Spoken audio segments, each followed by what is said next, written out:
Thank you very much. I'm seeing a lot of introductions going on. We appreciate those.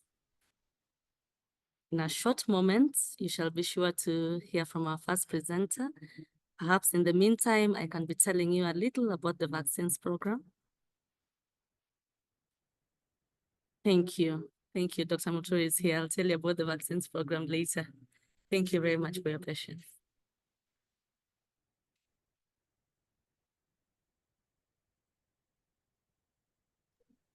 So thank you. I hope you can hear me. Loud and clear, Dr. Muturi. Okay, thank you. I'm Dr. Muturi from the Center for Microbiology Research at Cambridge, where most of our work here is to study and understand enteric pathogens and also doing some work on EMR surveillance. So for this webinar, I will take you through the epidemiology of typhoid fever in Kenya and the evidence that supports introduction of typhoid vaccine.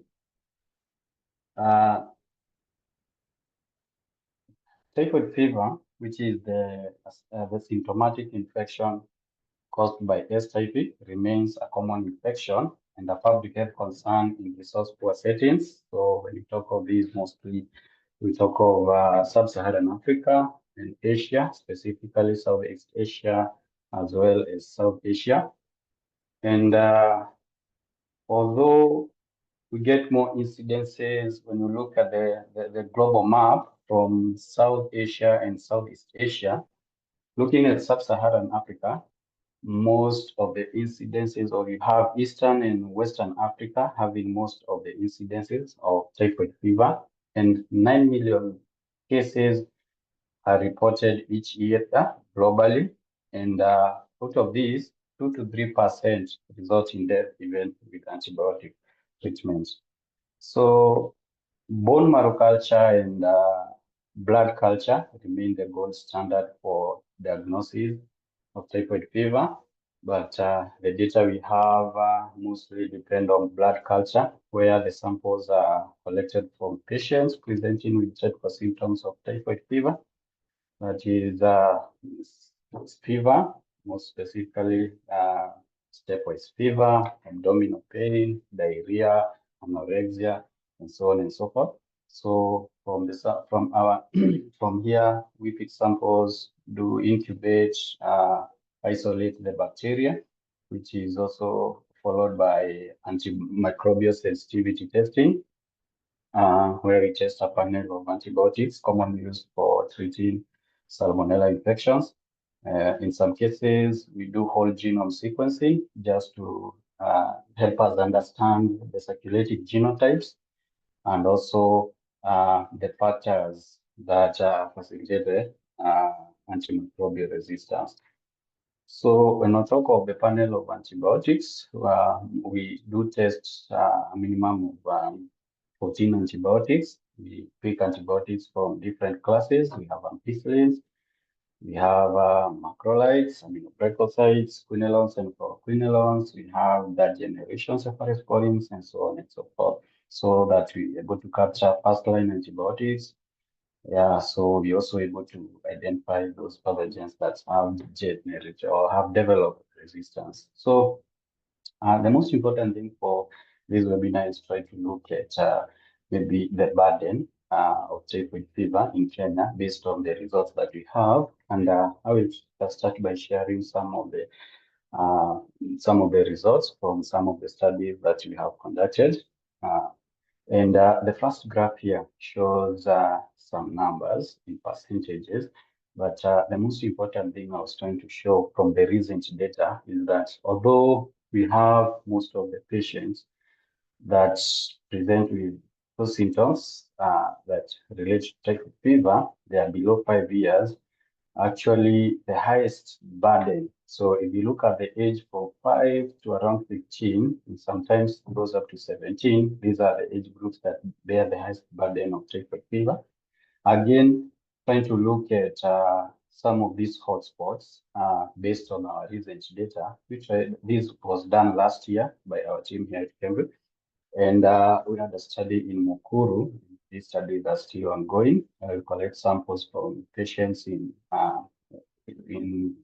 health care facilities in Mukuru informal settlements, as well as from Mamalusi Kibaki hospitals. And we tried to use the coordinates from coordinates of where these patients come from and try to map these hotspots. And you realize that most of them, yes, they come from Mukuru, but again, you have patients coming from other regions. You see the hotspots stretching to areas in Pipeline, going to Embakasi, some patients from Umoja area, others along the Kanguda Road, and coming stretching all the way to Makadara along the Jogo Road, and so on and so forth.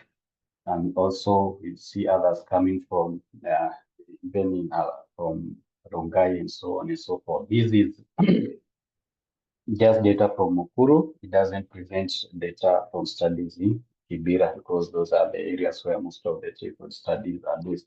So looking at these two figures, you will see that clearly the infrastructure here, especially the wash infrastructure, is poor, which facilitates transmission of typhoid fever.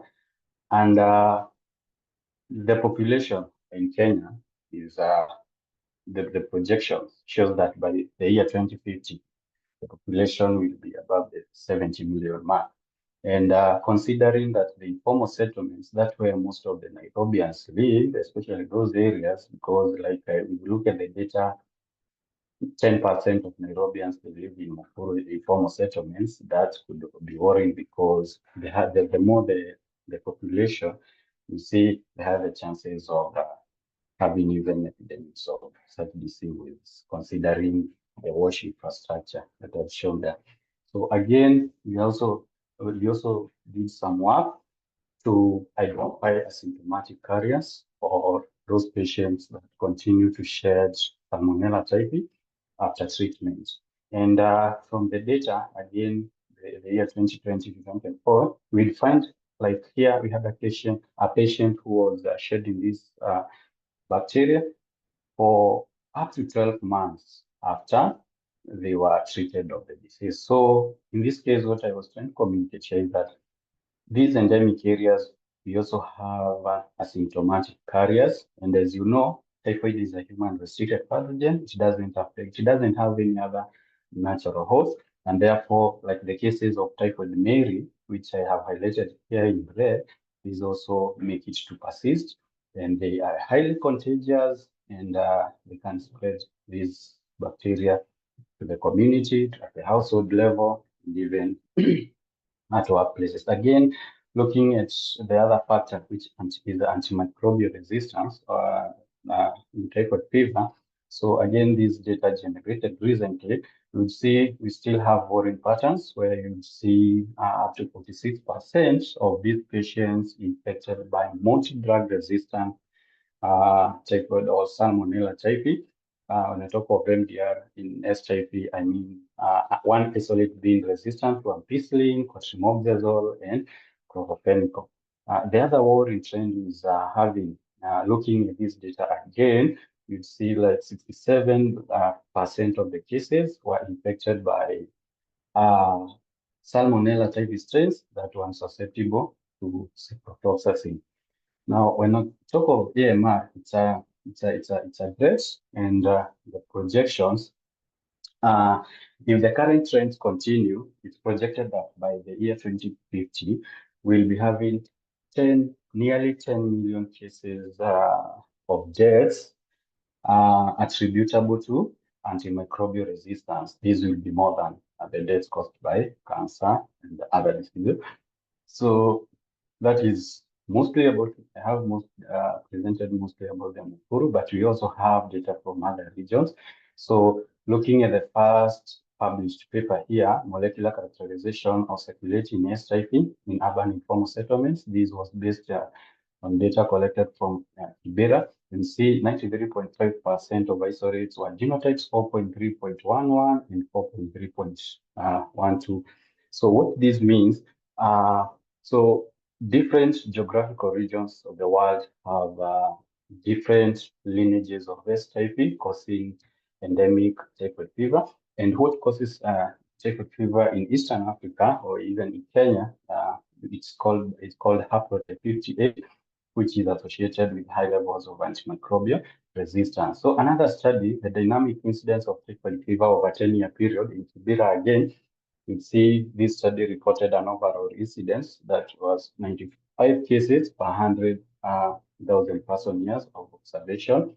Then the last paper here, it's a publication again. Although we don't have recent outbreaks of typhoid fever, so I picked this because you see, in only 2 months, this paper showed that there were more than 300 patients treated for typhoid fever in Moyale County Hospital, that is in 2014, 2019, 2014, 2015. And the positivity rates of after they did culture was at 38%. So when I mentioned about the genotypes, I tried to put a figure here that will try to give a picture that in bold are isolates from Kenya, from the year 2020 to 2024, and you will see that the isolates or the strains or the lineages circulating in Kenya are similar, closely related to what is being reported in our neighboring country, in Tanzania, Malawi. And then you would also see they're also closely related to what is being reported in South Asia, you see Bangladesh, Vietnam. Yeah, so as I mentioned, you see, like in West Africa, they have a totally different lineage from what is circulating in our setting.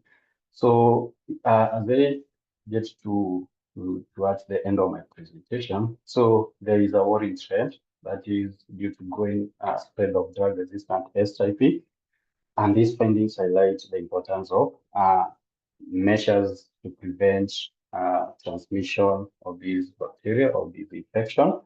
And this is not the first time we are having this kind of typhoid fever that is associated with the high levels of multi-drug resistance.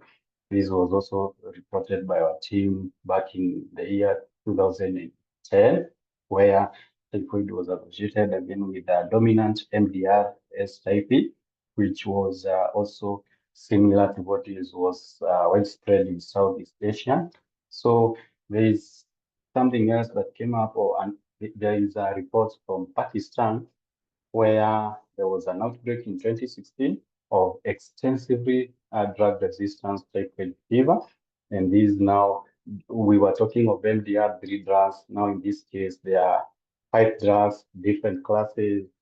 Although we are yet to report these in Kenya, you know, the world is a global village, and there are chances that we are actually within a few years after the outbreak, we had travel associated cases in the US, in Denmark, in Australia, and therefore we also need to be alert. So as I conclude, key messages: typhoid is still a significant health concern in Kenya, especially in the urban informal settlements. And due to the high burden of typhoid fever in endemic settings and the high level of AMR, there is need for short-term and effective tools to reduce the transmission. And for these, vaccines are a viable option.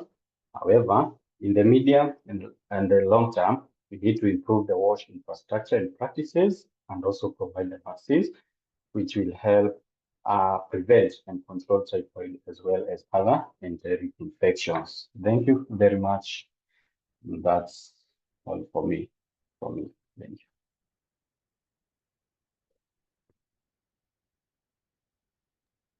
Thank you very much, Dr. Muturi. Dr. Muturi has taken us through the first introduction on epidemiology, where we've seen the significance of typhoid disease and its burden. We've also seen the commonly used antimicrobials, and then on growing concern of antimicrobial resistance. He's also demonstrated to us some of the key risk factors, including wash, shedding of the virulent pathogens even after treatment, and the growing concern of extensive drug resistance in other parts of the world, which of course then poses a risk to us because now the world is a global village. Colleagues, I'm very happy to still have you. I see the population is growing.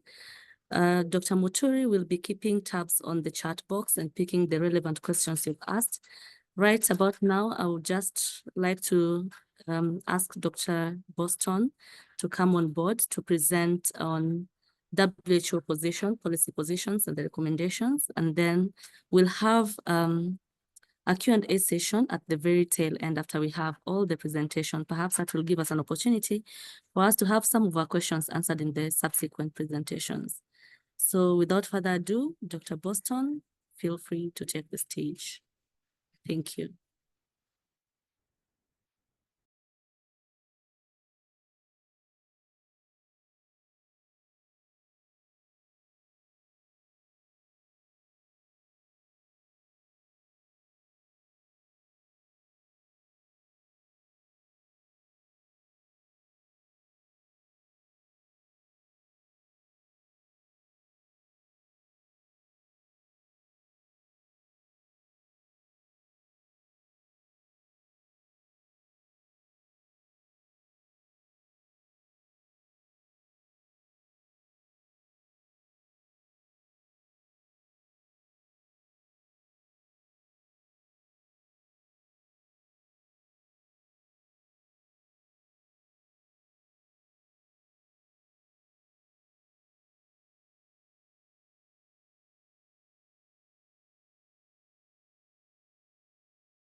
Kindly put up the presentation for WHO.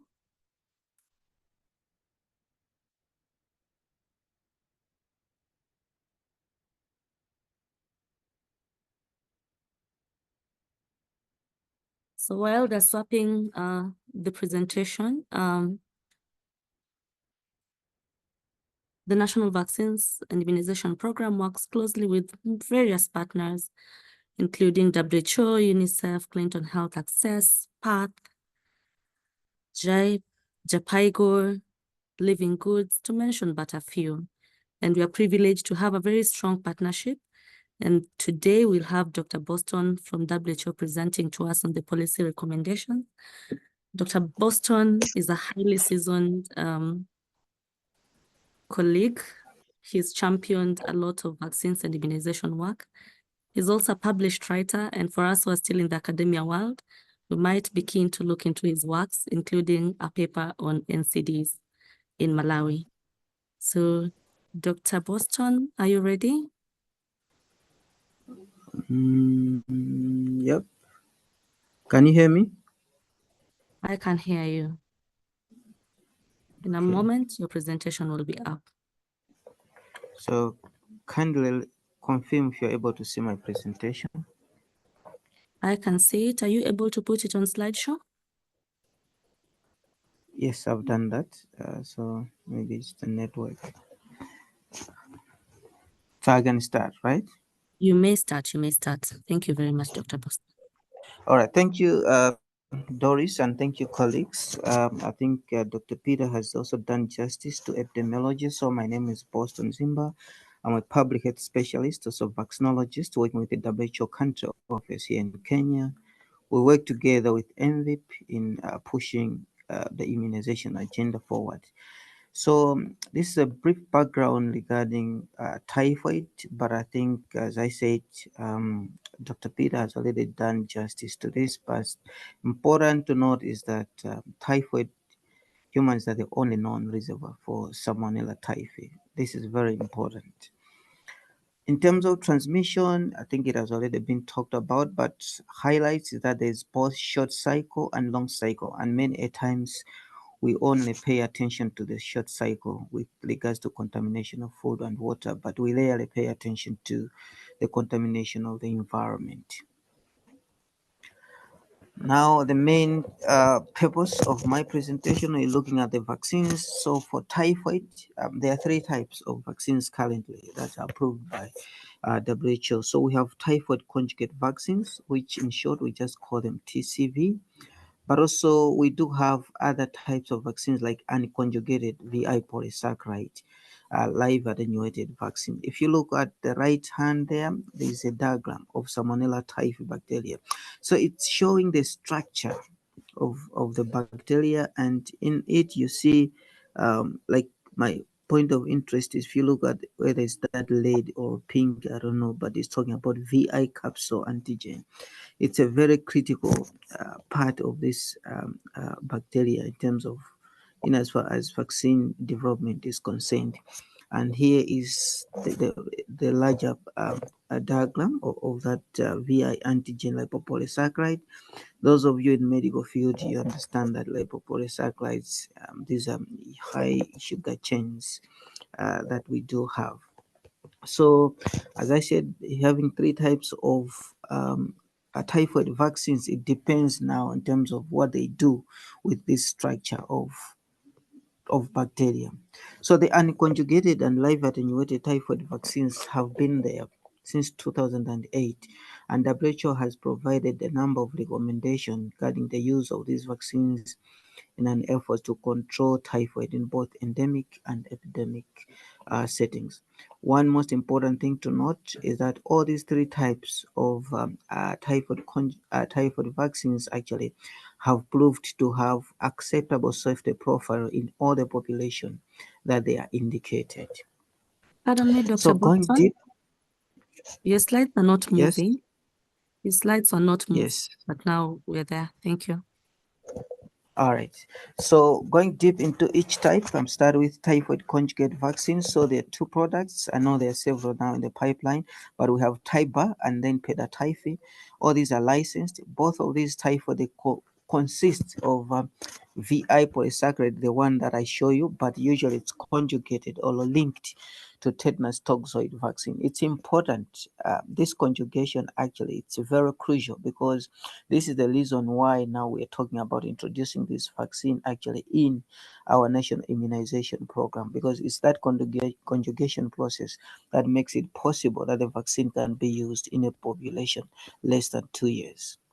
And the available evidence has shown that the typhoid conjugate vaccines that we have actually they're able to produce, or they're able actually to confer protection for about 4 to 5 years, which is quite good and is quite different from other vaccines like VI polysaccharide, where usually you are supposed to be getting these vaccines every 3 years just because their duration of protection are usually lesser. So this is the picture of the typhoid conjugate vaccine that the country, Kenya, plans to introduce the next few weeks, the next month or so. But so you can see it's talking about typhoid VI conjugate vaccine. The commission name is Tyba. The other type is VI polysaccharide. So the VI polysaccharide, they just take polysaccharide vaccine. Usually it's not conjugated, and because of that, it cannot be used in a population less than 2 years. So if you look at the WHO recommendation, this is a vaccine that has been there since 2008 and has been usually actually used in population above 3 or above 5 years. Usually you require several doses after 3 years, but also we we have noted that most of these vaccines are usually used in those populations that are traveling, so sometimes can be referred to as travelers vaccine. And then you have live attenuated vaccine. It means you take the whole microorganism, you weaken it chemically or with the heat. They call it attenuated by chemically induced mutagenesis. That's what they call it. So usually this vaccine it stimulates both serum and mucosal antibodies that elicit cell-mediated immune response. And again, these vaccines are usually indicated in population above 2 years. So this is the summary in terms of the characteristics of all the three types of vaccines. And important to note is if you are to look at the age in which these vaccines are indicated, it's because of the nature of how this vaccine works. So if you look at the typhoid conjugate vaccine down there, recommendation target age for vaccination, it's and children less than 6 months to around 4 to 5 years. The rest of the two types of vaccines they're required to be used in a population of above 2 years. So what is the WHO recommendation in as far as typhoid vaccines are concerned? Number one, WHO recommends programmatic use of typhoid vaccines for the control of typhoid fever. So this is talking about all the three types of typhoid vaccines in general. Specifically to TCV, which is typhoid conjugate vaccine, WHO recommends the introduction of typhoid conjugate vaccine to be prioritized in countries with the highest burden of typhoid disease or higher burden of antimicrobial resistance, as Dr. Peter has already highlighted the prevalence of antimicrobial resistance in the country. WHO recommends in terms of the doses that are required and that they can be used in infants and children from 6 months of age and in adults up to 45 years age in endemic regions. However, one caution is that all these recommendations or all the efforts in as far as typhoid vaccination programs concerned, they should be implemented in the context of other efforts to control the disease setting, including health education, water, sanitation, improvement, training of healthcare workers in terms of the diagnosis and treatment of the typhoid itself. So the vaccine should come as a complementary tool in our efforts to control typhoid.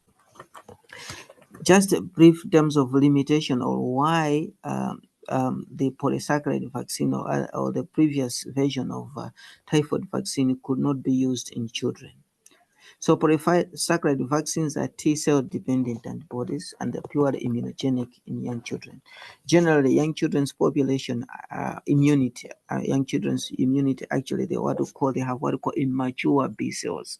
And because of that, they are unable actually to generate the desired immune response if you are to use polysaccharide vaccine and even the VI like attenuated vaccine. This is the reason why, despite that the previous version of typhoid vaccine have been there since 2008, we have not been talking about introducing typhoid vaccine in national immunization programs or in children less than 2 years because they could not be used just because the immune the immunity of the children are not able actually to respond to polysaccharide vaccines. Hence, the coming of typhoid conjugate vaccine actually is a game changer in as far as the use of vaccine is concerned in younger population. Just a few things in terms of critical institutions that are involved if a country is planning or want to introduce a vaccine. The number of critical agencies or groups that actually play critical role to support decision of introducing a vaccine. Number one, you're looking at national regulatory authority. So a vaccine to be introduced in a country, first of all, it has to be received what we call market authorization order by the regulatory agency, which looks at the safety, efficacy, and the quality of the product in the population under their jurisdiction. So once they have received the market authorization order, that's the only time when the vaccine can be used in that particular market. So NRIs play very critical role. They also play very important role in continued monitoring of the safety of that product until it's the entire of its lifespan in the market. Another important grouping is National Immunization Technical Advisory Group. So it's usually a group of experts that look at the evidence of that product and they see if it's important for it to be introduced in the country. They look at not just evidence, they look at the disease burden, they look at the vaccine characteristic, its performance in clinical trials, but also in a setting where it has been used. But they're also looking at other countermeasures and where there are gaps and see if it makes economic sense for a country to introduce that product. And then we have interagency coordination committee, which usually oversees they provide in terms of guidance, but also this committee also serves as a resource mobilization body, and also they make sure that the vaccination policy introduced in the country are in line with the overall health policy of the country and the other grouping. I'm mentioning all this because all these steps, the Kenya country actually have and took all these steps to be where we are today, for us to be talking about the country's intention to introduce a typhoid conjugate vaccine. All these steps have been done.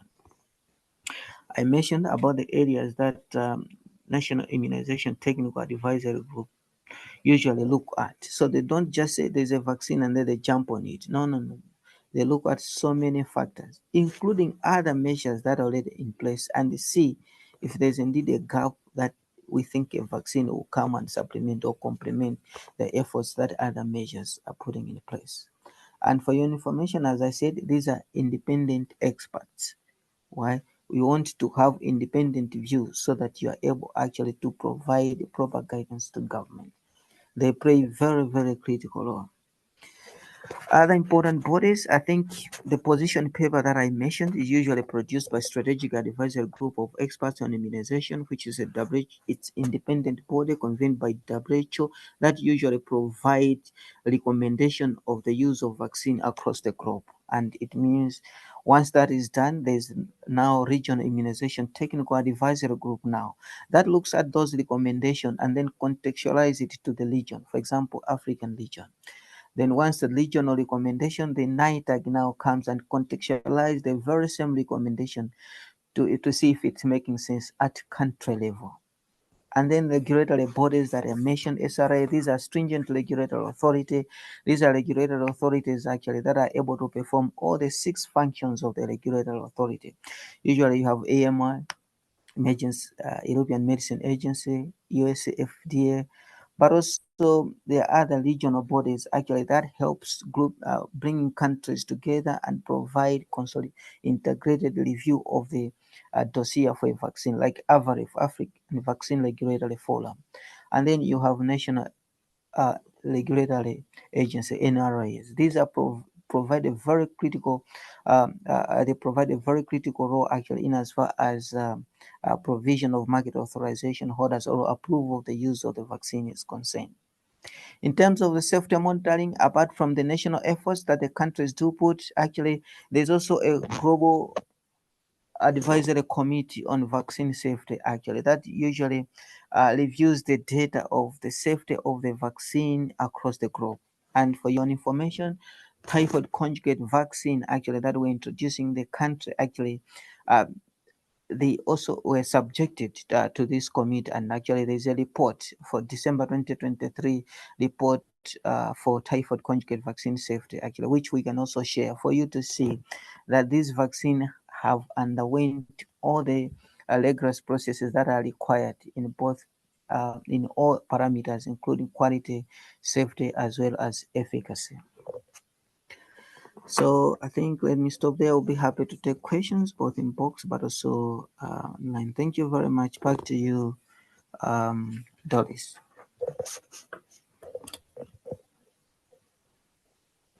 Thank you very much, Dr. Boston. We really do appreciate that great presentation. I know, members, there was a challenge at some point and the slides are not moving, but do not worry. We shall be sure to share this through the KNHUN platform. So key highlights that I get from this presentation is that we've had 3 WHO recommendations, but further to the recommendations, the Kenya National Immunization Technical Advisory Group also sat down, a very independent group, reviewed the evidence, and was able to advise that Kenya should go in the direction of the introduction of the vaccine. I also see that besides the recommendation, it's quite important that we also stick to the other preventive interventions alongside immunization as a key guidance. And this I find quite interesting because immunization actually remains the most effective public health intervention, only second to water and sanitation. So with the combination of these two, then typhoid fever becomes completely preventable. And I think this is an opportunity that we can take so that we eradicate this in line with the vision of the program, which is to have a Kenya totally free from vaccine preventable diseases. As we go along, Dr. Zimba, please feel free to look through the chat. There are some questions. Kindly answer those, but we shall have additional opportunities for questions and answers. Now I want to welcome our third presenter, and that will be Dr. Mugisha. Dr. Mugisha is a vaccinologist and also a global director with PATH. He also works closely with the Typhoid Vaccine Acceleration Consortium, and he will be presenting to us on the TCV introduction and lessons learned. Much welcome, Dr. Mugisha. Yeah, thank you so much, Doris, and good afternoon or good evening, depending on where you are, but I guess it's all afternoon for most of us. So happy to share with you what we've learned across the globe in terms of supporting countries to introduce typhoid conjugate vaccine. And again, I work with PATH, and I'm also working with the Typhoid Vaccine Acceleration Consortium that I'll be talking about. And so at PATH, we support introduction of new vaccines, as well as, of course, supporting the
Dr. Mugisha, it seems like we lost you. Oh, okay. Sorry. Oh, you can hear me now? Yes, now we can hear you. Oh, okay. Sorry. Sorry, I don't know at what point I was on mute. Did you see that? Hello? You can hear me? So you stopped talking before this slide. Thank you. Before this slide? Wow. Yeah. Okay, so I mentioned that to work very closely with World Health Organization, Gavi, UNICEF, and the CDC in our work, but more specifically, we have the Typhoid Vaccine Acceleration Consortium that is composed of so many partners. It's led by the University of Maryland, University of Oxford, as well as PATH. And as you can imagine, the universities are largely involved in research activities, clinical trials, surveillance, and the like, which all are aimed at supporting introduction of typhoid. And PATH as a partner is largely involved in supporting countries to introduce the vaccine. So these are the various partners that we do work with in the consortium to bring together the different pieces of data. We have four main objectives. The first one being to convene and coordinate international partners involved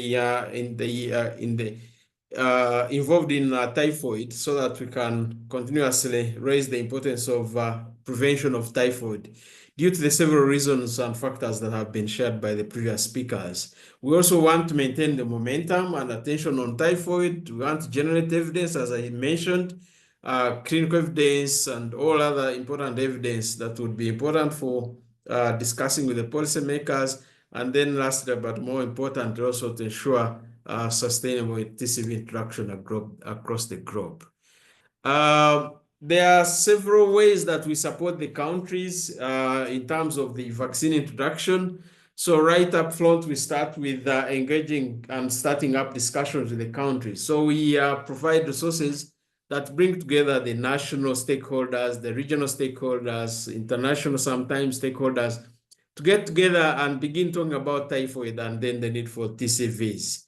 And then from there, we support the country to put together the data that is available in the country, data related to typhoid, burden in the country. And as you saw from Dr. Muturi's presentation, these are various data pieces. There's blood culture, there's stool culture, there's data related to the AMR and microbial resistance. There's data related to the WASH situation in the country. And so we put together all this data to make a picture, to put together the picture that actually shows the burden of typhoid in the country. And then we develop communication and advocacy materials coming from the data. We share those with the policymakers and engage them in discussions to make sure that they fully understand the magnitude of the problem. And then when we engaged again with the NITAGs, as Dr. Boston has shown, there are various bodies that are involved in approving a new vaccine to be introduced in the country. So we engage with those. And then ultimately, when a decision is made to move forward, we help with the government application process, including the budgets, the plan of action that are put together in order to make a successful application case. And then, of course, this also includes cost effectiveness data, which includes aspects like the cost of illness. We put together that data, the cost of introducing the vaccine in the national program, and so that the country can make an informed decision. And so when the country is approved, then we support the planning process like we are doing in Kenya, sitting down in the NVIP or EPI teams to definitely plan the vaccine introduction, the campaign, the routine, and the like. But of course, working with the other entities on ground, WHO, Gavi, UNICEF, and others, and then move forward. Like in Kenya currently, we started with supporting with the IEC development. We've been, we of course used examples from other countries, and those were adapted to Kenya. They were revised and pilot tested and now translated, and I think they're almost ready for print so that we can definitely move forward with the campaign. And I should say that this process sometimes takes so long. It can take somewhere between 2 to 5 years. In Kenya, for example, the first time we started engaging the country was about 4 years ago. So it can take so long. But in some other countries, it can be a little bit faster. I think Dr. Boston has definitely clearly explained to us the reason that we are looking at TCVs, not the polysaccharides or the live attenuated TY21A, but largely where we are looking at TCVs. But more important to mention that besides the WHO recommendation, these TCVs are also supported by Gavi to be rolled out in the country. The other vaccines are not supported by Gavi due to the various reasons as shared by Dr. Boston. There are limitations. You can't give them below 2 years, and then you need booster doses for you to be able to attain some protective level. Yeah, so this definitely was explained, and I don't need to go through it, but I wanted to show you that, yeah, the TCVs are new.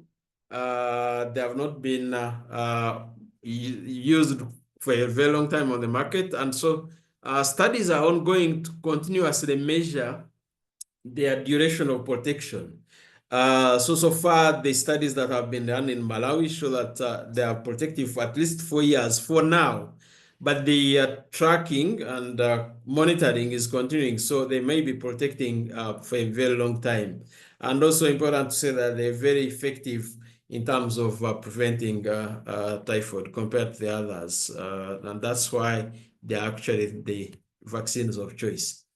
I wanted to share this map to show the countries that we've been working with and where they are.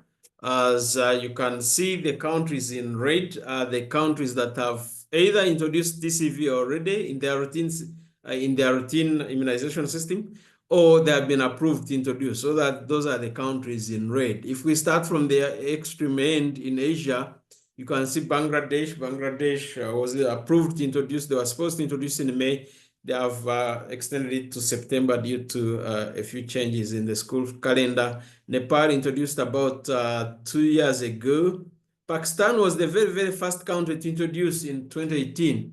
And so they have been using TCVs for a very long time. And we've already gotten results from Pakistan that actually show that the rate of XDR and MDR have actually reduced. So we already see a very big positive impact on MDR and XDR in Pakistan, which is good.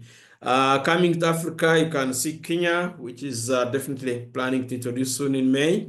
Malawi introduced last year, and I'm very happy to see that Dr. Boston, who supported and largely led the Malawi introduction, is now in Kenya and comes in handy to support the introduction in Kenya as well. Zimbabwe introduced about 4 years ago, and the drive was largely due to the outbreak of typhoid in Zimbabwe. And since the introduction, actually, we've followed up, and the outbreaks have since disappeared, again showing the impact of the TCVs in that particular area. Burkina Faso introduced January this year. I think Burkina Faso attained the highest coverage we've ever seen, which was over 100%, I think 104%. I was in the country, and you could see the queues, which were almost a kilometer long. People were lining up from as early as 4 a.m. waiting to receive the vaccines because the population is fully aware about typhoid. Liberia also introduced about 4 years back. And so we have another countries that are also in the process, advanced processes. Sierra Leone is also advanced. Oh, I forgot about Niger. Niger was also approved. It should be red. And they're also introducing in this November, and they're integrating it with MMCV. And so then there are other countries that we are engaged with, Uganda, Mozambique, India, Cambodia, and many others in West Africa that are also looking at TCVs. This is just basically to show a few examples of the countries that have introduced their strategy, which you can see that almost all of them, it's a nationwide. No country has had a sub-national introduction, but it's all nationwide. And this is because of the population movements across the countries, which we've never witnessed before this time. So most countries go nationwide with the campaign and then introducing the routine. When it comes to the routine, most of the countries are looking at 9 months, as you can see, with an exception of Nepal, that is actually looking at 15 months. And the main reason is that they are doing that in integrated mode with MCV2. And that's the main reason they actually put it at that. But otherwise, most of the countries are going to 9 months. One of the other advantages I should have mentioned about TCVs is that there's flexibility about the schedule as to when you may want to give TCV. You can give it as early as 6 months up to all the way 15 years. And so you can look at your schedule, whether you look at 6 months or you look at 9 months or you look at 12 months or 15 months, as you can see. So there's that very good flexibility, and it's a single dose, so it's a one-off, and so you don't need to look for another slot to actually do an additional dose. So that makes it an easy vaccine to introduce, an easy vaccine to do under the routine, because it can fit in very well with the API programs. I just wanted to say that we work in very close collaboration with the partners, and we also take into consideration the country as specific factors and issues as we discuss around the introduction, around the application. There are many things that are happening in the country, and we do not force the vaccine, but rather we are trying to look at complementarity. We are trying to look at fit of the vaccine. We are trying to look at integration. And that's where we consider all what is happening in the country so that we are in close harmony in terms of the time to actually introduce the vaccine. A few other additional lessons that we've learned over time is political commitment, especially if a country is committed to around zero-dose children. They are running the big catch-up campaigns. They have had to reach communities. We've realized that TCV sometimes comes in as a campaign to actually reach the zero dose and the hard to reach areas. Partnerships, definitely, as I mentioned, we have very big Typhoid partnerships, but also at the country level, we also work very closely with the partners in trying to make sure that we have a successful campaign. And then other materials that we use in the implementation of the vaccination program. But also one other thing that we've realized is the need for integration. And so we are trying to work very closely with the countries to see where this vaccine introduction program can be integrated. And the commonest has been integrating it with MR.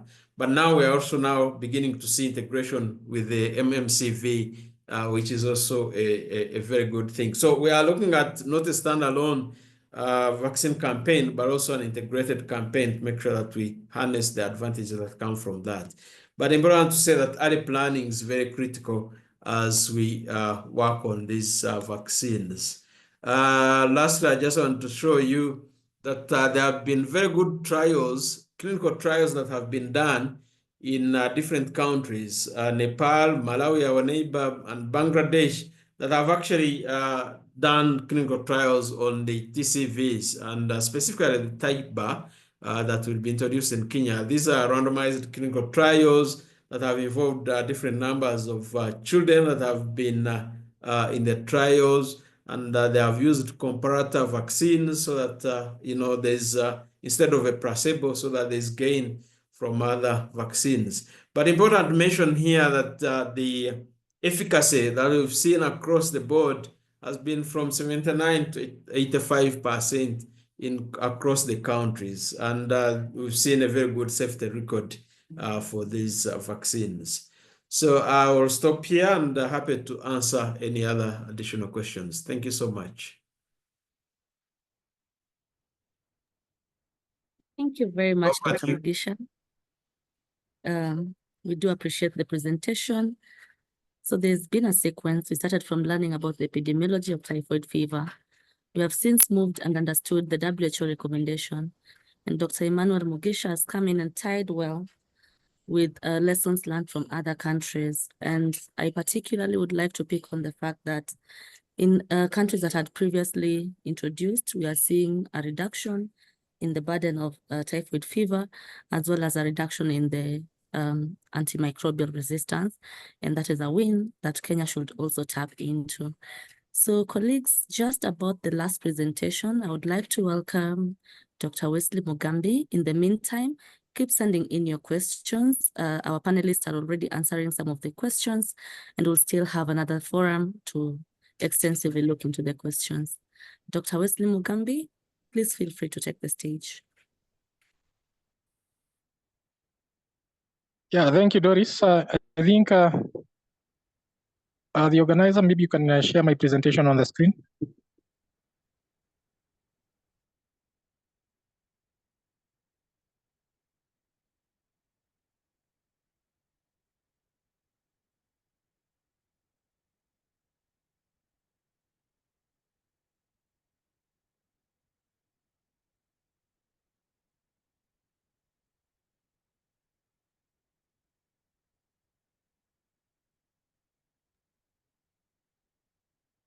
Yeah, Ruth, maybe you can help us. Just kindly share my presentation on the screen.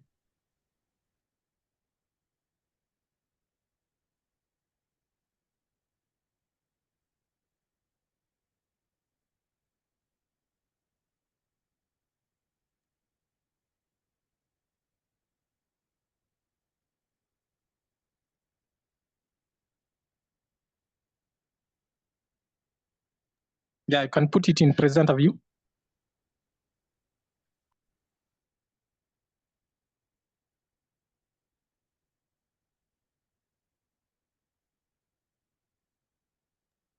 Okay, thank you very much, Doris, and the rest of the team. Wonderful presentations from the panelists. I think it is a refreshing new perspective at the work that we usually do with the vaccines. Some of you might not have known, basically the extent of the work that is usually done with the vaccines in the country. So it is an eye opener to some of you. So my name is Wesley Mugambi. I work with the National Vaccines and Immunization Program under the Ministry of Health. My responsibility in this meeting, in this call, is going to be very brief to basically highlight what it is that we are going to be doing about now the issue that has been quite clearly across as the growing disease burden, as well as the issue of antimicrobial resistance with typhoid, and as well perhaps also highlight the the fact that we are going to be integrating the introduction of this TPV with the Measles Rubella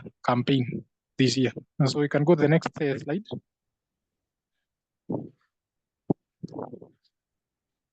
So that is who you are, who we are. Maybe most of you know us as a KP, all right? We have evolved over time to now what we are calling NVIP.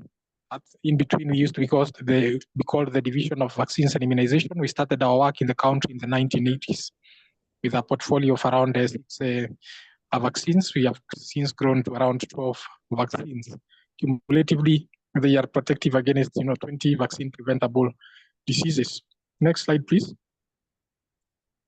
So we usually do our service delivery through 3 main arms. One, which is routine immunization. So you will find us in almost 8,500 service delivery points or healthcare facilities at the primary level across the country. We do not usually discriminate against whether you have a private institution or a public institution. As long as you are able to reach out to the children down there, we are going to give you the vaccines and the refrigerators so that you can help us reach your children. So we do that. That is what we usually call routine immunization. I think that word might have popped in up quite a bit. But then more to that, we also do quite a lot of outreaches. That is especially when you're considering antigens like the HPV, that is protective against cervical cancer. We usually do that especially in schools. There are unique circumstances where we also usually do, like in this case, what is called the SIS or the supplemental immunization campaigns or activities. So this is one of them, the Measles Rubella. I'll be highlighting the reasons why we want to do the Measles Rubella campaign as well as the Typhoid Conjugate vaccine campaign this year. Next slide, please. So that is the array of our the spectrum of our antigens, the products that we keep.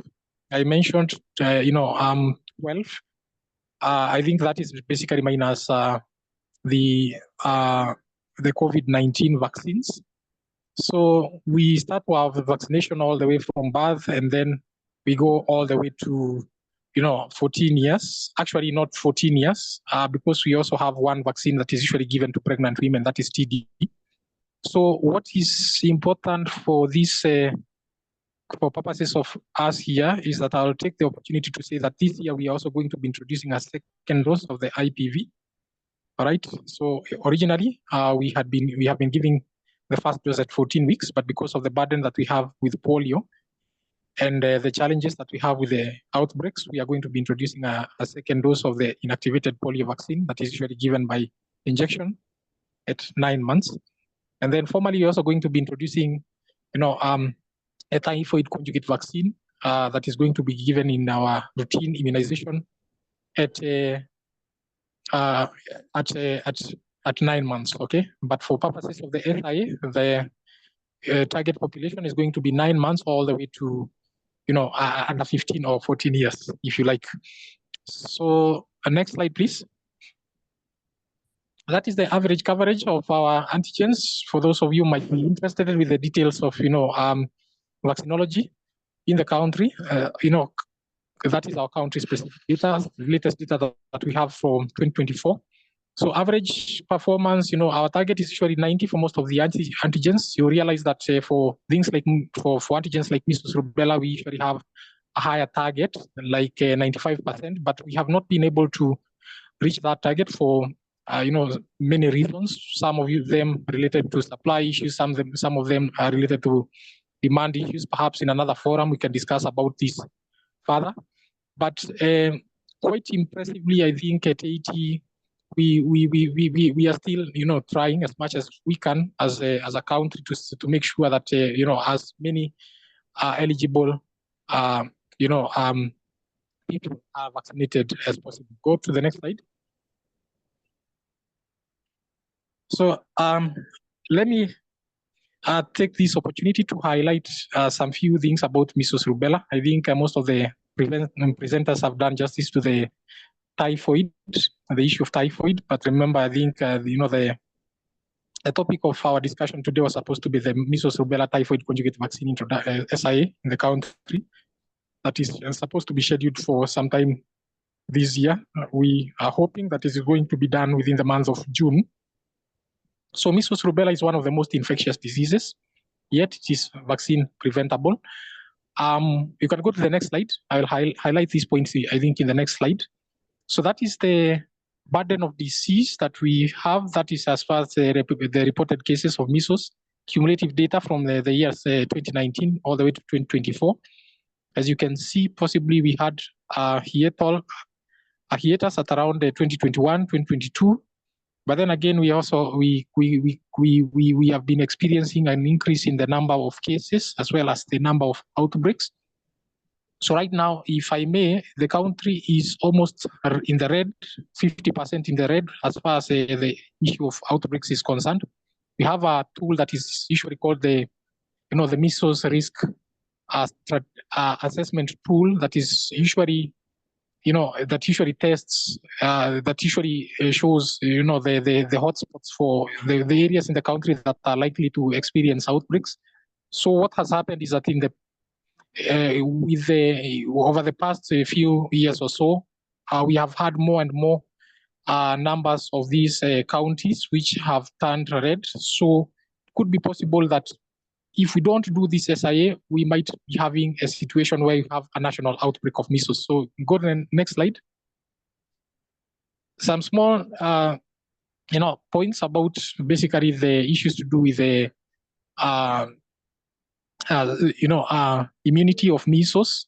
So unfortunately, we don't usually always get, 100% effectiveness with these vaccines. I think they have mentioned about the issue of 75 to 85%, efficacy when it comes to TCV. Our seroconversion rates also usually differ with the age for measles. So that is a strata that is showing, the different ages, 6 months, 9 months, 12 months, and 15 months. And perhaps also the different rates of seroconversion.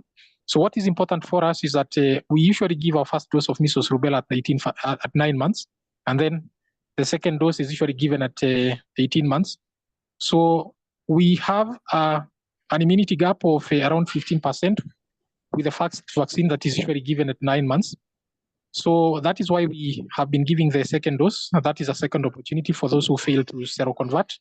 But more to that, because remember, we also been saying that our coverage, so for example, for measles rubella 1 is around 80%, then for measles rubella 2 is around 60%.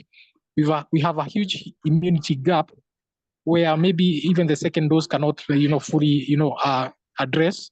And so every 3 years, we have a population that is equivalent to the entire birth cohort, cumulatively having, an immunity gap that could lead to the emergence of outbreaks. Next slide, please.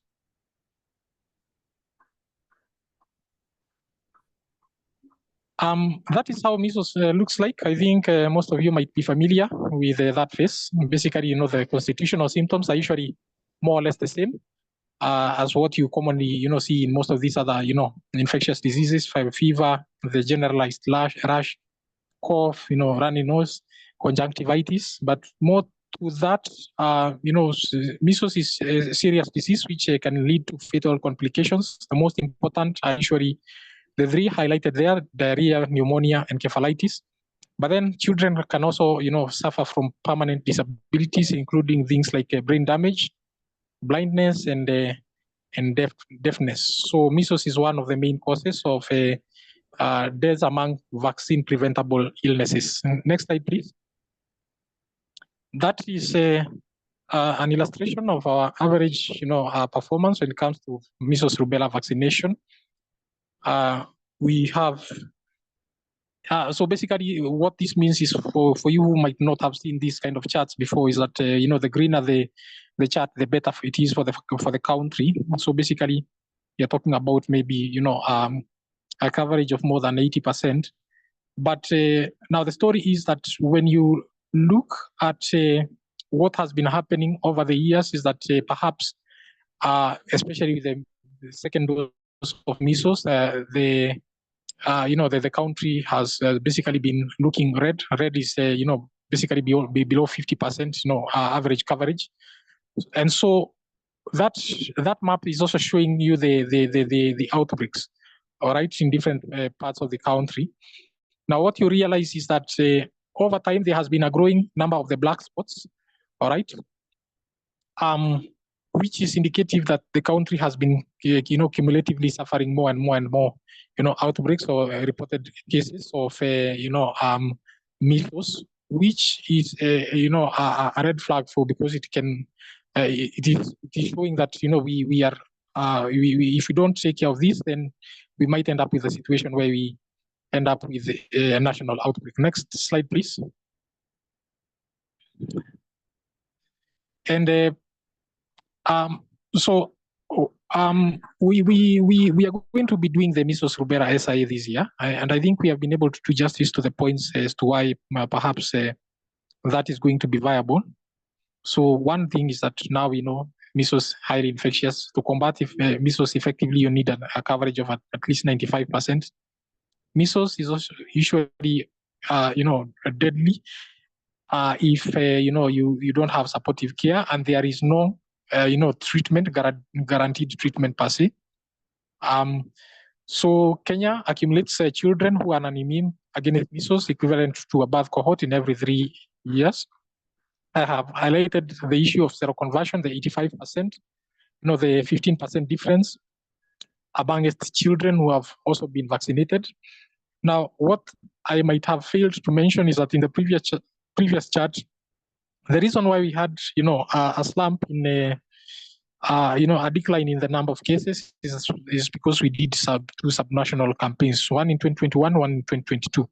All right, but unfortunately, we were not able to really, break transmission of measles. Okay, and so what that means is that effectively we are not in a position where the country would necessarily want to do any other subnational campaign. That's why we want to do a nationwide campaign. So we had one last main campaign in the year 2016. All right, that is the latest, the last campaign that we did. That was close to 9 years ago. And so because of the rising number of these outbreaks, as at 2023, we are basically saying that 50% of the country was categorized as a very high risk in terms in measles risk assessment. And so that cumulatively, I think, justifies the reason why we opted to now place the campaign tentatively to be done this year. Next slide, please. So basically, that is a graphical representation of what I've said about what happened in the years 2020, 2021, 2022. All right.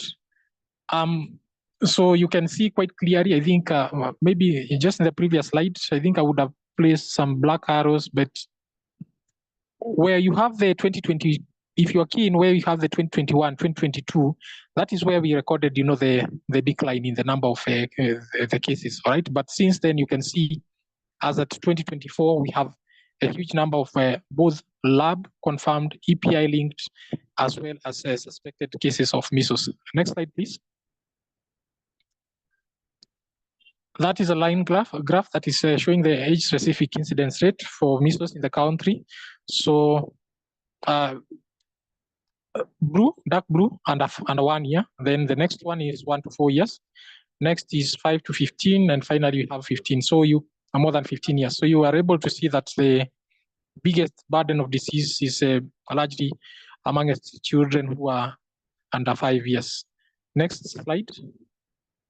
So just to mention, because of that, line graph before, that is why we are going to basically be targeting, a population of 9 months to 59, 9 months to 59 months. So 59 months is equivalent to children who are turning 5 years. Next slide. I will not speak so much about typhoid because I think the previous presenters have done justice to this. But two things that I would want to emphasize is that we do take the issues of vaccine safety very, very seriously. Most of you as healthcare workers must have heard of the work that we have been doing with the AEFI, or adverse events following immunization reporting. So we have 3 platforms for that. for three pharmacovigilance platforms for that. We have one that is called the PVRS. We have a USSD code, *271#, where anybody, anywhere in the country can report.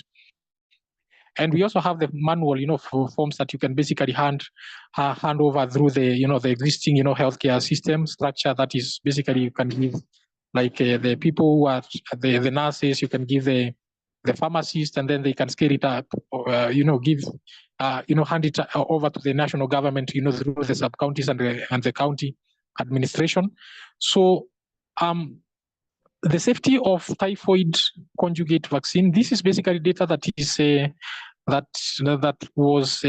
is data that was coming from two studies. One that was done in Nepal and another that was done also in Burkina Faso. That is basically indicating, that we don't expect a lot of adverse events following immunization with typhoid conjugate vaccine. As a matter of fact, as when you compare to some of the antigens that we do have, it appears that TCV might be actually safer than some of them, as far as the adverse events following immunization is concerned. So possibly that is just to highlight that you might not necessarily be or want to be worried about the safety of the vaccine. Next slide.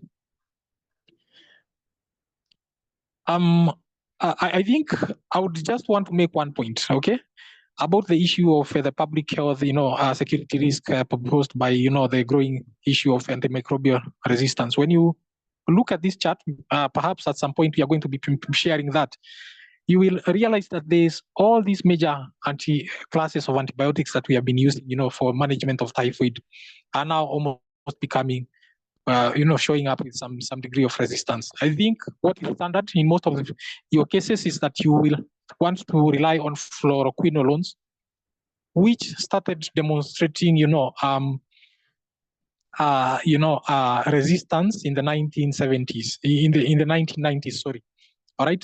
So all the way to 2025, because I know in most of your places, you rarely do the antimicrobial sensitivity testing. It is very, very possible that we might be giving antibiotics which are no longer working amongst our population. So most of these major classes that used to be used for treatment of typhoid, there is a growing, concern that there is a resistance. Next slide, please. We are going to be doing an integrated campaign. Integrated basically means that we are going to be giving two antigens together, right? So the pros about doing an integrated campaign is that, number one, you save hugely on the issue on resources. I would want to make a point that we are now what is officially a middle-income country. What that means is that essentially the donors are requiring of us to basically take up a huge chunk of the burden when it comes to us, buying commodities like vaccines. And so we have been when we are presented with an opportunity for us to be basically to do a campaign, we would want to look at it from this point of, can we kill two birds with one stone? That is why we chose to do a typhoid conjugate vaccine vaccination together with the measles rubella vaccination. Now, there are some concerns that might come out of that. So two things. Number one, the issues of safety. That is what you usually call basically, in clinical terms, cross reactivity. And number two, the issue of reactogenicity. So the question would be, does measles rubella interfere with the production of antibodies of typhoid conjugate vaccine? So in case the answer is no, there has not been any demonstrated cause of concern when it comes to the two issues. So giving typhoid conjugate vaccine together with the measles rubella vaccine basically does not interfere with the the overall titers of antibodies that you are going to expect in each of the vaccines. And secondly, it does not also cause an increased risk of developing adverse events following immunization. Next slide, please. So I think that we have been able to highlight. We want you to buy into basically our justification for us to do this national. We have seen that as of last year, by the way, as when we were reporting on the international platform by WHO, that is the EGRF, the disease that had the highest burden of disease, despite the fact that we are doing minimal testing in the country, is actually typhoid. All right. Secondly, of course, we have been able to demonstrate the issue of periodic disease outbreaks. Some of you might be in counties where you have had incidences of typhoid outbreaks. We have now an opportunity to break transmission through the availability of vaccines. And finally, we have highlighted the most important issue that has got to do with drug resistance, and specifically antibiotics. So for that purpose, as I try to wind up, we are going to be doing the MRTCV campaign this year. We have originally scheduled it for sometime next month. The specific dates are going to be communicated officially through the Office of the Director General in the Ministry of Health. But we have a target population of around 7.5 million. That is for measles, rubella, a different target population for almost 21 million children aged between 9 months and 14 years. We expect to have a good coverage of around 95%. That coverage is only going to be coming in if you support us. We will be conducting the campaign over a period of 10 days, and then we immediately after that, we are going to be having a mop-up of 2 days. And immediately also after that, we are going to be formally introducing TCV into our routine immunization schedule, where we are going to be targeting children aged 9 months using a single dose. And that is going to be the new target population for surviving infants, which currently stands at slightly shy of 1.65 million children in the country. So next slide. So I think we have been able to do quite a lot right now. We are involving you as our main stakeholders. All right, we have expanded. We have already basically done the procurement of the vaccines. We have expanded our cold chain and storage in the country. Right now, even if you go to a dispensary, for example, in Shakahola, you will find a cold chain equipment, working functional cold chain equipment that can house vaccines. We have done, I think for most of the other points might not necessarily be very important for you, but we have been able to do quite a lot. So we are in the final stages of basically getting a buy-in from our main stakeholders. Thereafter, we are going to be having a very publicized, sending a lot of messages to the mass population through that is via the mainstream media. And after that, of course, we are going to be executing our campaign. So finally, we want to request that you support us in this. It is a good endeavor that is going to save, a lot of lives and basically, prevent problems like the issue of microbial resistance that we have highlighted over a very long period of time. So thank you very much, and thank you.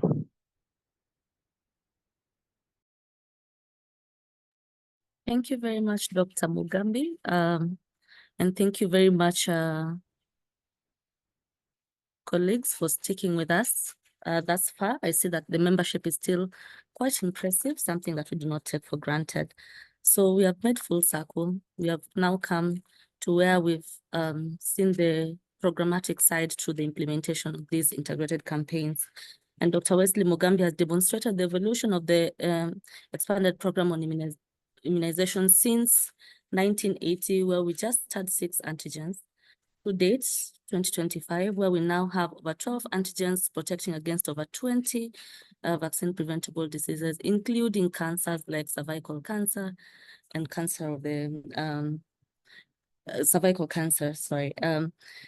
Additionally, Dr. Wesley has told us the justification for these campaigns, given the risk assessment for the measles, rubella, and the need to have a nationwide campaign following the 2 subnational campaigns which did not quite contain the outbreaks. We have a massive target of 28 million, we've been told, for the both antigens, which basically highlights the need to have all hands on board. And that is certainly why we are engaging you today. And most importantly, what we get from the typhoid fever side is that prevention certainly is better than cure. And now we want to go to the next session, which is the Q&A session.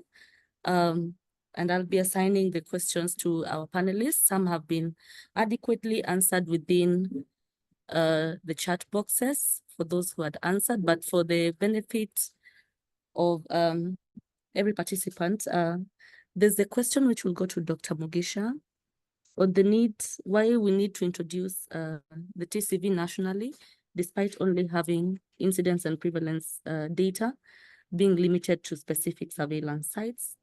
And while Dr. Mugisha is preparing, another question to Dr. Wesley is, why should we consider the introduction of the typhoid conjugate vaccines alongside other new vaccines introduction, despite the supply constraints that we're already experiencing? So while they're answering those, I'll be picking up additional questions. Dr. Mugisha, are you ready? Yeah, thanks, Doris. Yeah, thanks for that good question. I think that we could say like there are two main reasons for that. The first one is that typhoid, as Dr. Muturi indicated here, is a little bit challenging to diagnose. And so you have to do blood culture, stool culture, and these are not so common in most places. So what happens is that places that actually do these tests, these diagnostic measures, are the only places which are reporting typhoid.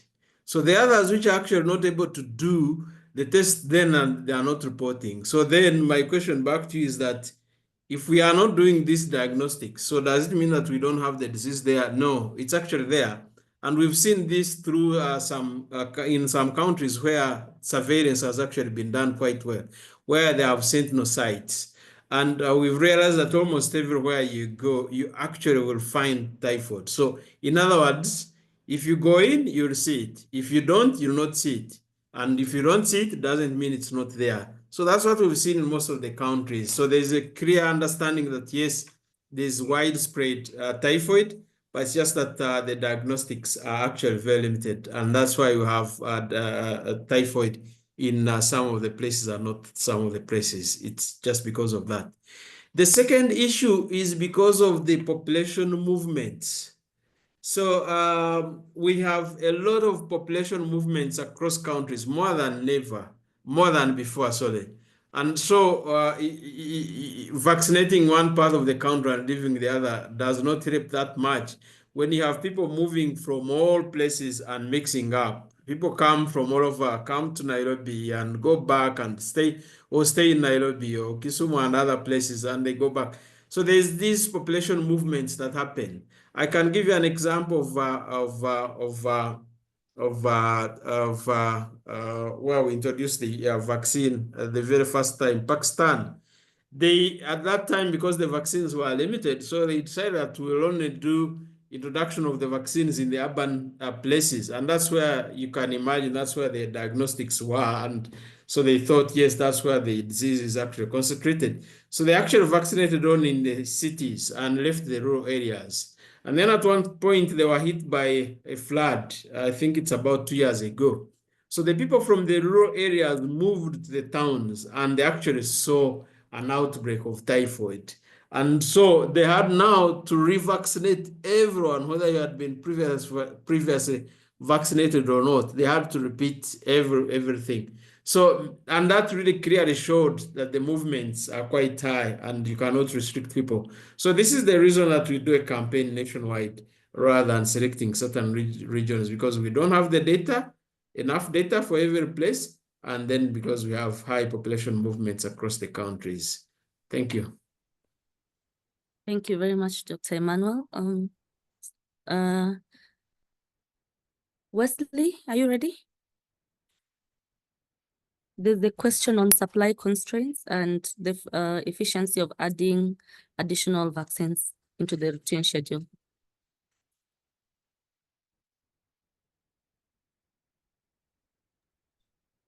Yes, Yeah, very good question. I think people who would be concerned with the issue of sustainability would, really want to ask, on the one hand, you might have heard of incidences where we have had, stockouts of certain antigens. And at the same time, possibly we are also introducing new vaccines into our immunization schedule. So the question might be, are we able to sustain that in the long term? So it is a very valid question. As a program, we have tried to do the math, and we think that we confidently, with the measures that we are putting in place, should not be a cost to COVID. So one of the things that you might have noticed is that the last time that we actually did a formal vaccine introduction with the exception of the COVID-19 vaccines in 2021 was just a limited scope of malaria vaccine introduction in some few endemic areas, and then we had one with the HPV. So that is more than basically 6-7 years ago. Now we take the issue of introduction very seriously, and that there has to be a very good weighing scale that measures the cost benefit and basically do a cost benefit analysis of the same before we do a formal introduction.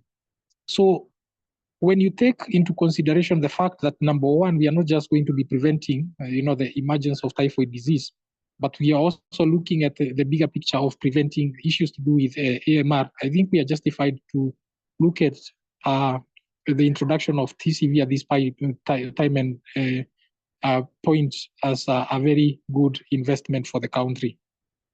Going forward, I think maybe in a subsequent discussions, we can go into the details of what it is that as a program we're also doing on the same, so that we can make vaccine financing, sustainable.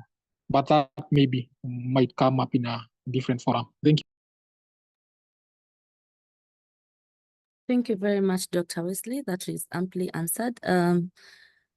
2 questions for Dr. Zimba as to whether the TCV vaccines would protect against Salmonella paratypes A, B, and C, and additionally, concerns around multiple injections at month 9, given the already available measles rubella vaccine at 9 months, malaria in some regions, as well as yellow fever vaccine in some regions, and now an additional TCV vaccine. Dr. Zimba? Thank you very much. So I'll take those questions. And the second question I also add, I was not able to write both. As I think someone asked about these additional vaccines, but also if MR causes autism. So I'll just add that. So if you look at, I think the presentation that I made in terms of the types of the vaccines actually and how it's made, usually it shows the vaccines are usually specific to Salmonella typhi. So there is no data, in as far as I'm concerned, about cross protection with Salmonella typhi. So as at present, the WHO recommendation is that these vaccines are only indicated and used to control Salmonella typhoid Salmonella. And in terms of additional vaccine, it's indeed a genuine consent, because if you look at 9 months, let's take a county that is implementing malaria vaccine, yellow fever vaccine, and then we're talking about inactivated polio vaccine second dose and TCV, MR. That's about 6 antigens given at once and all injectables. So for any parent, it will be a huge cause for concern. And I think we also observed this concern in our previous webinars, and I think it's something that as a country team we need to sit down and also look in terms of if there will be a need actually to revise in terms of the age at which the children can be receiving some of these vaccines. The beauty is that, for example, typhoid, as I said, is indicated from 6 months to above, and it means we can see something that can work for the country. But the reason why almost all these vaccines we're introducing are all falling at 9 months, it's about convenience. the convenience is just because 9 months, it's already in the system. The caregivers are already aware that at 9 months they have to bring their children to health facility for measles. So we want to take advantage of that and introduce. But now we are overburdening 9 months. So I think it's something that can't. At the national level, we should be able to sit down and look at what other entry points we can introduce other these vaccines. Happy to say that we see that with the malaria vaccines, lessons learned from malaria vaccine, we see that the new entrants, I think in Kenya, the schedule was 6 months, 6, 7, and then 9 months. So you could see the new entrants at 6 and at 7 months, they still managed to achieve high coverages, which means it's possible to introduce new entrants to immunization program without overburdening one particular period. So it's something that it really requires a serious consideration just to ensure that we're not overburdening one schedule. Now let me talk about this the measles. I think the question was the measles causing autism. I remember indeed there was a study, I think into 1999, produced by Andrew Wakefield that showed a causal association between measles, rubella vaccine and autism. However, there's a lot of errors that were identified in that study, and actually initially later on actually that study was actually revoked in Nature. I think it was produced, was it in Lancet, and actually it was actually revoked. You cannot find that publication, and sometime later actually several studies have come and showed that there is no association between between measles containing vaccine and autism, because in that paper actually the culprit of the component was thiomycin. They said the content of thiomycin in measles containing vaccine was the one that was causing autism. However, the several studies have shown that the content of thiomycin in the food that we eat on daily basis was actually higher than the content of thiomycin we could find in the autism. In the measles containing vaccine. So that disputed that notion. And also later on, actually, if you look at the new measles containing vaccine, just to be on the safer side, but also to ensure that you have community and public confidence, measles containing vaccine, they no longer include thiomycin in the components of the vaccine, just to make sure that we deal away with people's anxieties and concerns. So similarly, measles containing vaccine does not cause autism. There are those studies that have indicated that. Thank you. Thank you very much, Dr. Zimba. Perhaps just to add on to the question on the multiple vaccines, colleagues, there is a call to us. How we communicate and how we become agents will be quite critical, because even currently at week 6, 10, and 14, we have the OPV, IPV, Rota, Penta, PCV10, to mention but a few.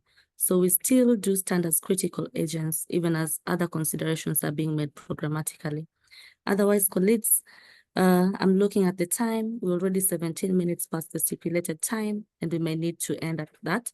Other questions will be answered in other fora. I would like to ask our panelists to give out their closing remarks, thereafter which will close this meeting. Dr. Muturi? Oh, thank you very much. Really appreciate. Thank you for your attention. And what I would say is that I appreciate this forum. And as far as typhoid is concerned, I think with the vaccine, we'll have solved a big problem, because we'll have controlled disease, and we'll also have controlled the transmission, or what we call antimicrobial resistance, because the strain circulating resistance to quite a number of antibodies. Thank you. Thank you very much, Dr. Muturi. Dr. Emmanuel? Yeah, thanks so much, Doris. I want to appreciate and thank the organizers and the participants in this webinar. This has been very good.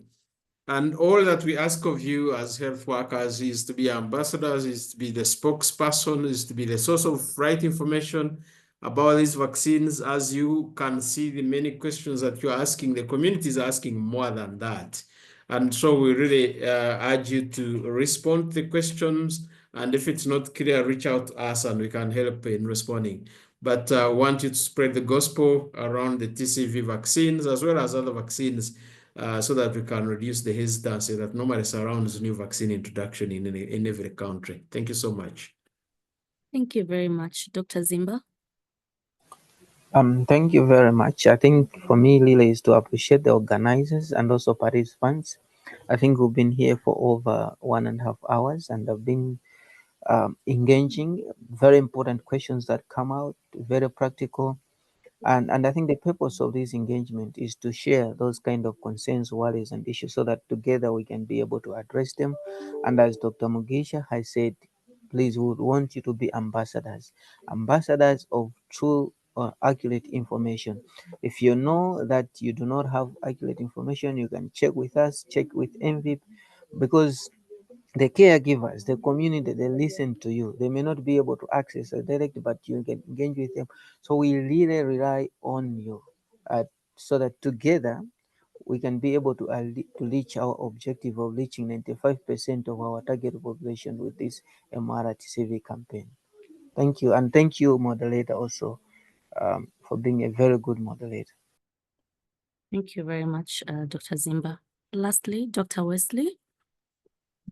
Yeah, thank you, Doris. Again, very good moderation. Finally, I think I would want to say that, 30 years to come, if you told the children who are being born now that, there's a time that people used to die of a disease that could be prevented by using vaccines, that was the COVID-19 vaccine pandemic that we had, they might doubt you.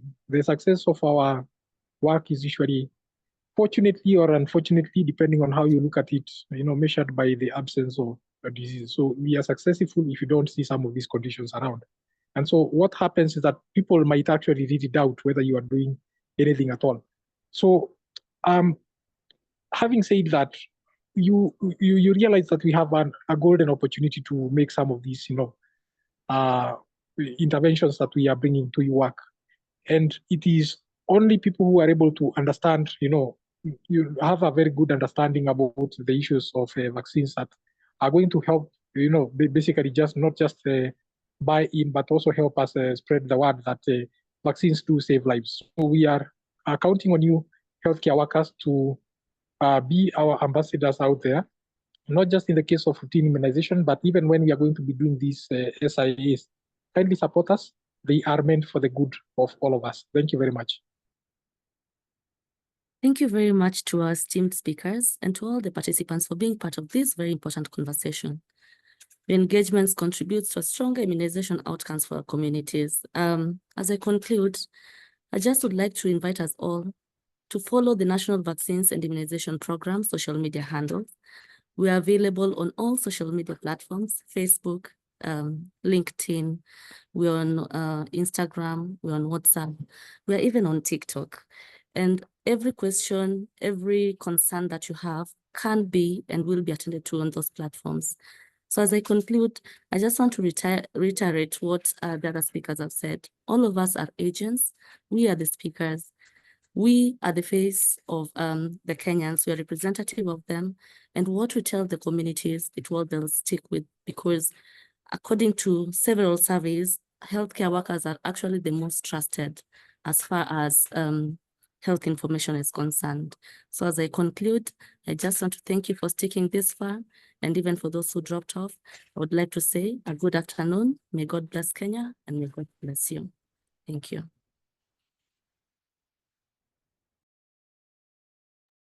Thank you. Bye. Thank you. Bye-bye.